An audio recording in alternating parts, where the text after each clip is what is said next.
www.thegreatwhitebrotherhood.org.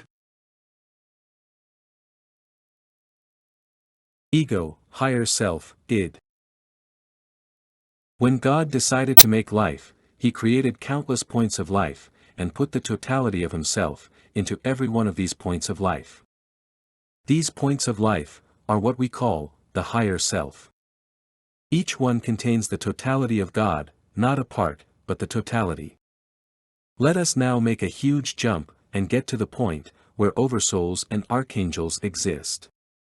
Our oversoul, yours and mine, decided to make you. So, he sent out a message to the archangels, the directors of life, and requested a point of life.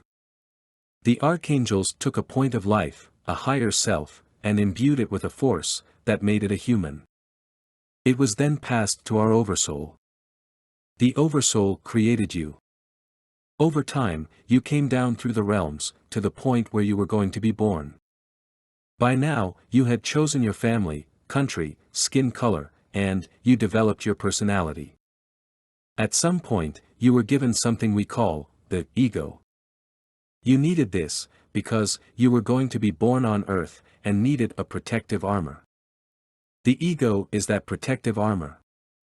It is a shield that is placed within and around you, to help you in this fight or flight world, in which we live. Unfortunately, this ego gives everybody a sense that this is the real person. When you talk about you, it is your ego talking.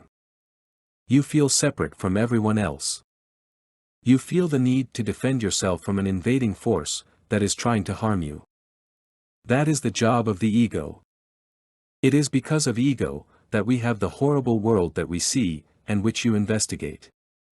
But this ego is not you. You are the point of life, the higher self, that was taken and turned into you. This point of life is God Himself. However, you can't have both operating and controlling you. You either let your ego run your life, or you let your higher self control your life. In your case, and in the case of most people, the ego is in total control, and so, the higher self takes a back seat and waits for the day when you decide to reduce your ego and allow him to take control. He is patient. Through meditation, it is possible to reduce the ego and allow the higher self to take control. Now, you may have noticed that I spoke of you allowing ego or higher self to take control, as if you were neither of these things, but something else. You would be quite correct. There is another aspect of you that you may never have heard of, although we have discussed this. There is something called an id. We are getting into deep waters here, because the id, there is only one of. Everybody who has lived, is living, or will live, has the same id. That is because we are all one. This id is also the totality of God. So, you have the totality of God in you as an individual, and there is the totality of God in a global sense. You can't get much more God than that. The point is, that the way that you feel now, is because your ego is running the show.